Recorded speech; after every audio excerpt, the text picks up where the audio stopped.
इस वक्त जो जंग जारी है उसके समरात जो हैं वो आम आदमी तक भी पहुंचते हुए दिखाई दे रहे हैं। हुकूमत बचाने की तगोदो में हुकूमत गिराने के लिए ज्यादा कोशिश की जा रही है। मौलाना फजलुर रहमान को मनाया इसलिए जा रहा है कि इन्हें मालूम है कि आईनी तरमीम अगर मौलाना के बगैर कर ली तो मौलाना इस्लामाबाद की तरफ लॉन्ग मार्च की काल देंगे जो इनके लिए संभालनी मुश्किल हो जाएगी। आज जेल के अंदर बानी पाकिस्तान तहरीक इंसाफ इमरान खान को 4 अक्टूबर डी चौक पे किया जाने वाला एहतजाज जो है उसकी कॉल वापस लेने का पैगाम पहुंचाया गया। आप सब पर सलामती, मैं यासिर रशीद हूं और आप मेरा वीलॉग देख रहे हैं।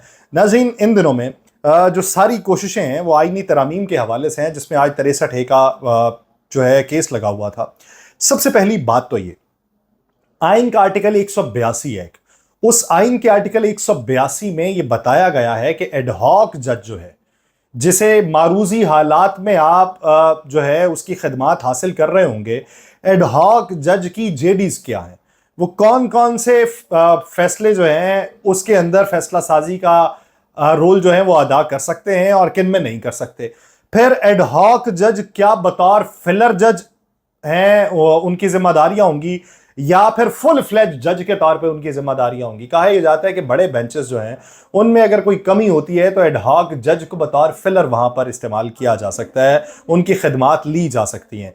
अब आप ये देखिए कि 5 जज जो इस बेंच के अंदर शामिल हैं, कौन कौन है? जस्टिस नईम अख्तर अफगान को शामिल किया गया, जस्टिस मुनीब अख्तर को निकाल के। नईम अख्तर अफगान साहब कौन है? जस्टिस अमीनुद्दीन खान साहब इस बेंच का हिस्सा है।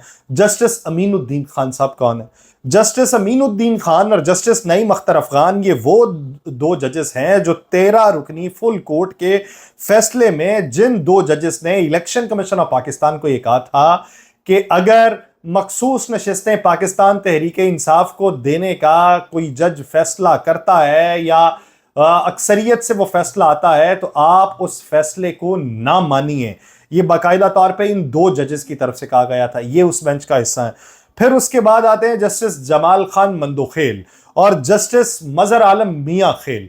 ये वो 2 जजेस हैं। जब पहले 63A का 5 रुकनी बेंच बना था उसमें ये वो 2 जजेस थे जिन्होंने उस फैसले की मुखालिफत की थी, जो 3-2 का फैसला था। ये वो 2 जजेस और 2 जजेस जस्टिस अमीनुद्दीन और जस्टिस नईम अख्तर अफगान और सरबराही चीफ जस्टिस काजी फाइज ईसा की। अब ये गुमान किया जा रहा है कि जो फैसला 63A से मुतल्लिक आएगा ये 5-0 से आएगा। ये अभी से कयास आराइयां की जा रही हैं कि 5-0 से ये फैसला होगा। अब उस पे जस्टिस मुनीब अख्तर साहब ने कानूनी तौर पे एतराज उठाया कि जस्टिस मजहर आलम मियां खेल साहब जो उस बेंच का हिस्सा थे और अब एडहॉक जज है सुप्रीम कोर्ट के, तो आपने सिर्फ इस बुनियाद के ऊपर कि उन्होंने पहले से केस सुन रखा है, आपने उनको इसमें शामिल कर लिया। ये आइन के आर्टिकल 182 की खिलाफ वर्जी है। फिर दूसरी बात, ये बेंच तश्कील देने का इख्तियार जजेस कमेटी को था और जजेस कमेटी में 2 जजेस ने ये फैसला किया है। तीसरे जज यानी जस्टिस मंसूर अली शाह साहब वो उस कमेटी का हिस्सा ही नहीं बने। तो अब इसके ऊपर भी कानूनी एतबार से सवाल उठाए जा रहे हैं। लेकिन बहुत सारे लोग कहते हैं कि अगर एक का फैसला आया हो तो फिर तो बात बनती है, लेकिन अगर 2 ने मजमूई तौर पे ये राय दे दी हो तो वो अक्सरियती राय ही शुमार की जाएगी। अब इसके अलावा जो कानूनी एतबार से बातें हो रही हैं उसमें बहुत सारी बातें बेंचेस की तश्कील के हवाले से हैं, बहुत सारी बातें ये हैं कि आइन की क्या नई तशरीह की जा सकती है, और एक नुकता ये भी है कि रिव्यू पिटीशन जो है वो सेम बेंच के सामने लगती है। अब ये बाद की बात थी कि उन्होंने इख्तरा निकाली रिव्यू की, रिव्यू बाद में दायर की गई वक्त गुजरने के बाद। उस वक्त में जजेस रिटायर हो चुके थे, कुछ जजेस जो रिटायर हुए हैं तो अब उनकी जगह क्या उतने ही जजेस होंगे या उससे बड़ा बेंच बनाना पड़ेगा, अब ये भी सवाल बीच में है। अब इसमें जो सवालात उठाए गए सुप्रीम कोर्ट ऑफ बार की तरफ से, उनके जो सदर वहां पर बतौर फरीक मौजूद थे शहजाद शौकत साहब, उन्होंने जो सवाल उठाए हैं और काजी फाइज ईसा साहब ने जो बातें की हैं, डिस्क्वालिफिकेशन की जो बातें, इस सारे मंजरनामे में हुकूमत को ये उम्मीद तो है कि 63A की तशरीह जो है वो उनकी मंशा के मुताबिक हो जाएगी, लेकिन ये भी डर है कि अगर मौलाना की राय उसके अंदर शामिल ना की गई तो फिर मौलाना जो भूंचाल लेके आएंगे वो हुकूमत जाने का भी इशारा हो सकता है। तो उससे बचने के लिए मौलाना की राय को बीच में शामिल कर लिया जाए, लेकिन मौलाना उस पर आमादा नहीं हो रहे। अब वो टास्क दिया जा रहा है, एक के कंधे पर रखा जा रहा है कि एक वफाकी वजीर की वजह से ये सारा मामला खराब हुआ कि उन्होंने आके ये बताया कि मौलाना राजी हो गए हैं, लेकिन मौलाना असल में राजी थे नहीं, वहां से मामला खराब हुआ और वो पैचअप होता हुआ दिखाई नहीं दे रहा। अब इस ज़मन के अंदर जो नए टास्क सौंपे गए हैं वो किस हद तक कारगर साबित होंगे ये देखना है।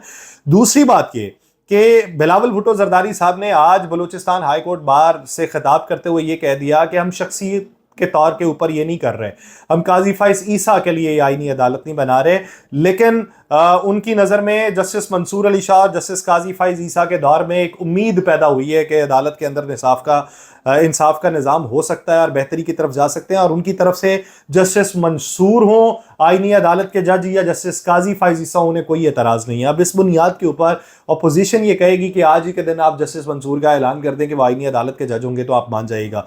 वहां पे अपोजिशन ये कहती है कि बात तो आपको एतराज़ात तो शख्सियात से थे, तो अभी आप एक शख्सियत के लिए अगर सारा कुछ कर रहे हैं और हमें उनसे इख्तलाफ है, तो उस शख्सियत के वहां पे बैठे रहने पे या उनकी मुद्दत मुलाजमत के खात्मे के हवाले से बाद में कोई सदारती ऑर्डिनेंस ना आ जाने का कौन गारंटर हो सकता है वो बता दें। अब इस पे जस्टिस मंसूर अली शाह साहब के हवाले से भी कंपेन चलना शुरू होगी कि ठीक है आप उन्हीं का ऐलान कर दें, ना करें सुप्रीम कोर्ट के चीफ जस्टिस का ऐलान, आप उनका ऐलान कर दें कि वो आईनी अदालत के चीफ जस्टिस होंगे तो हमें कोई एतराज़ नहीं होगा। अब इस बात के ऊपर भी गौर किया जाएगा। दूसरी बात ये कि एक तरफ जो कॉल दी गई थी एहतजाज की, जो बानी पाकिस्तान तहरीक इंसाफ की तरफ से दी गई थी, जिसमें कल एहतजाज होना है मियाँ वाली में।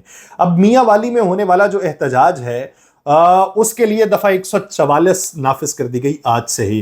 गिरफ्तारियों का सिलसिला भी शुरू कर दिया गया, छापे मारने की कार्रवाई भी शुरू कर दी गई। अब इसमें यह देखना है कि छापा मार कार्रवाइयाँ किस हद तक कामयाब होती हैं और कल मियाँ वाली के अंदर किस हद तक दंगल होता है। जो रावलपिंडी की सूरत हाल थी उसके बाद तो बहुत सा जो तैश है और जो तैश जो है वो इर्ताश की सूरत में कल दिखाई देगा। अब देखिए कि वो किस हद तक कारगर होगा पाकिस्तान तहरीक इंसाफ के लिए।